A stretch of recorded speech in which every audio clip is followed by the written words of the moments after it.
Marwari media आप देख रहे हैं। आज है 21 जनवरी 2024 रविवार का दिन और हिंदू तिथि एकादशी है। नजर डालेंगे आज की बड़ी खबरों पर। कल का दिन पूरे भारत के लिए ऐतिहासिक दिन होगा। 22 जनवरी को दीपावली मनेगी। पीएम मोदी अब 22 जनवरी यानी प्राण प्रतिष्ठा के दिन ही अयोध्या आएंगे। वह 4 घंटे रामनगरी में रुकेंगे।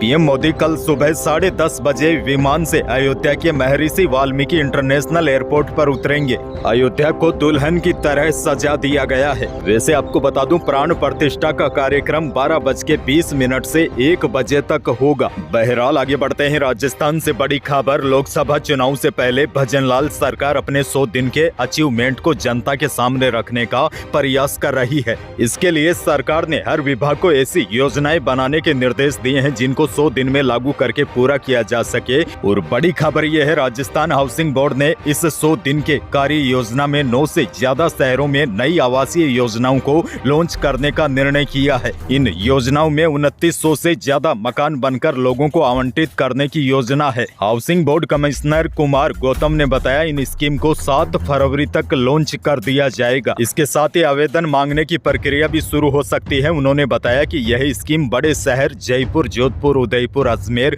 भिवाड़ी के अलावा धौलपुर, नागौर, हनुमानगढ़, सिरोही और आबू रोड में यह योजना आएगी। आपको बता दो, इन योजनाओं में 2900 से ज्यादा मकान बनाकर लोगों को आवंटित करने की योजना है। आगे बढ़ते हैं। राजस्थान के लिए अच्छी खबर। प्रधानमंत्री ग्राम सड़क योजना के तहत प्रदेश में 35 नई सड़कों का निर्माण करवाया जाएगा। इसके लिए पीडब्ल्यूडी मंत्री दिया कुमारी ने स्वीकृति जारी करते हुए इसका काम जल्द शुरू करवाने के आदेश दिए हैं। वैसे आपको बता दूं, यह सड़कें नागौर, झुंझुनू और डीडवाना शहरों में बनाई जाएगी। करीब 394.65 किलोमीटर लंबी इन सड़कों को बनाने में 251.38 करोड़ रुपए खर्च होंगे। मंत्री दिया कुमारी ने बताया कि पिछले 2 सालों से इन सड़कों की स्वीकृति अटकी पड़ी थी, जिन्हें केंद्र सरकार के ग्रामीण एवं पंचायती राज विभाग में अब मंजूरी मिली है। आगे बढ़ेंगे। बड़ी खबर। राजस्थान में भजनलाल सरकार के खिलाफ राजीव गांधी युवा मित्रों का विरोध लगातार बढ़ता जा रहा है। पिछले 10 दिनों से फिर से नौकरी की मांग को लेकर शहीद स्मारक पर धरना दे रहे युवा मित्रों ने मुंडन कर सरकार के खिलाफ विरोध जताया। प्रदर्शनकारियों ने कहा कि अगर सरकार ने जल्द से जल्द हमारी मांगों को पूरा नहीं किया तो प्रदेश भर में बड़ा आंदोलन होगा। वहीं प्रदर्शनकारियों ने कहा है कि इसका नुकसान भाजपा सरकार को लोकसभा चुनाव में उठाना पड़ेगा। अच्छा, जयपुर से बड़ी खबर है। नगर निगम ग्रेटर में काम करने वाले स्थायी कर्मचारियों के होनहार बच्चों को छात्रवृत्ति दी जाएगी। इसके लिए निगम प्रशासन ने कर्मचारियों से आवेदन मांगे हैं, जो 20 फरवरी तक भरकर जमा करवाने होंगे। निगम प्रशासन ने छात्रवृत्ति के लिए 20 लाख रुपए का बजट रखा है। हालांकि कितने बच्चों को और कितनी राशि छात्रवृत्ति के तौर पर दी जाएगी, यह आवेदन की संख्या आने के बाद निर्धारित होगा। आपको बता दूं, जयपुर नगर निगम ग्रेटर में कार्यरत स्थायी सफाई कर्मचारियों के होनहार बच्चों को यह छात्रवृत्ति दी जाएगी।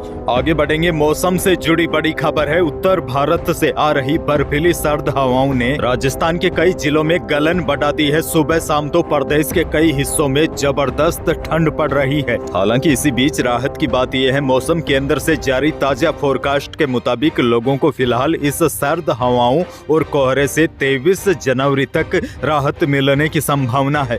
आगे बढ़ेंगे। राजस्थान से एक और बड़ी खबर। 2 बहनें और भाई बहन की संदिग्ध अवस्था में मौत हो गई। दरअसल मां और बेटे बेटी के शव कमरे में बेड पर और एक महिला की बॉडी फर्श पर पड़ी मिली। कमरे में 4 फंदे भी मिले जो कटे हुए थे। सूचना पर पुलिस मौके पर पहुंची और मामले की जांच पड़ताल शुरू की। पुलिस ने मामले में 7 आरोपियों को राउंड अप किया है। दरअसल यह मामला डीडवाना के मौलासर इलाके के गांव नुआ का है। दोनों सगी बहनों का पीहर सिक्कर के सिंगरावट गांव में है। इनकी शादी नुआ में 2015 में एक ही परिवार में सगे भाइयों से हुई थी। दोनों बहनें ससुराल में अलग अलग मकान में रह रही थी। इनके पति सऊदी अरब में काम करते हैं। दरअसल दोनों बहनों और 2 छोटे बच्चों की संदिग्ध अवस्था में मौत हो गई। कमरे में 4 फंदे मिले। अब अब पुलिस इस मामले की जांच बारीकी से कर रही है और पता लगाने की कोशिश कर रही है आखिरकार कैसे हुआ और क्यों हुआ। आगे बढ़ते हैं, बड़ी खबर। प्रतियोगी परीक्षा के दौरान इंटरनेट सेवा बंद करने के निर्णय से भाजपा सरकार भी खुद को अलग नहीं कर सकी। एक महीने में दूसरी बार इंटरनेट सेवाएं बंद की जा रही है। दरअसल इस बार सूचना सहायक की भर्ती परीक्षा के चलते नेट बंदी हो रही है। आज 21 जनवरी को आयोजित होने वाली सूचना सहायक सीधी भर्ती परीक्षा 2023 के मद्देनजर बीकानेर की नगरीय सीमा के अलावा खारा एवं रायसर गांव की राजस्व सीमाओं में सुबह 7 बजे से दोपहर 1 बजे तक इंटरनेट सेवाएं अस्थायी रूप से निलंबित करने के आदेश जारी किए गए हैं।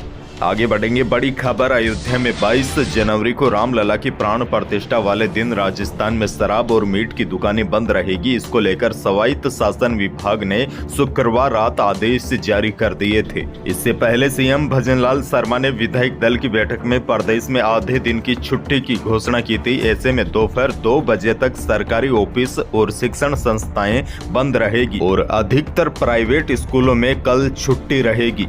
आगे बढ़ते हैं, बड़ी खबर। राष्ट्रीय खाद्य सुरक्षा अधिनियम के तहत सभी को खाद्य पाने का अधिकार है, लेकिन प्रदेश में 1,07,45,000 लोग इससे वंचित है। पात्र परिवार कभी रसद विभाग कार्य तो कभी ई मित्र पर जाकर बार बार नाम जुड़वाने का प्रयास कर रहे हैं, लेकिन उनको हर बार पोर्टल नहीं खोलने का कहकर लौटा दिया जाता है। हालांकि सरकारी अधिकारियों का कहना है कि सरकार के निर्देशानुसार कार्रवाई की जाएगी। पोर्टल बंद होने से नाम नहीं जुड़ पा रहे हैं। खाद्य सुरक्षा योजना में सरकार के निर्देश मिलने पर ही नाम जोड़ने की कार्रवाई की जा सकेगी। लेकिन आपको बता दूं, फिलहाल यह पोर्टल बंद है, लेकिन खबर आ रही है कि लोकसभा चुनाव से पहले इस पोर्टल को खोला जा सकता है और फरवरी में जब बजट पेश होगा, बजट में पता चल जाएगा कि सरकार यह पोर्टल कब खोलेगी।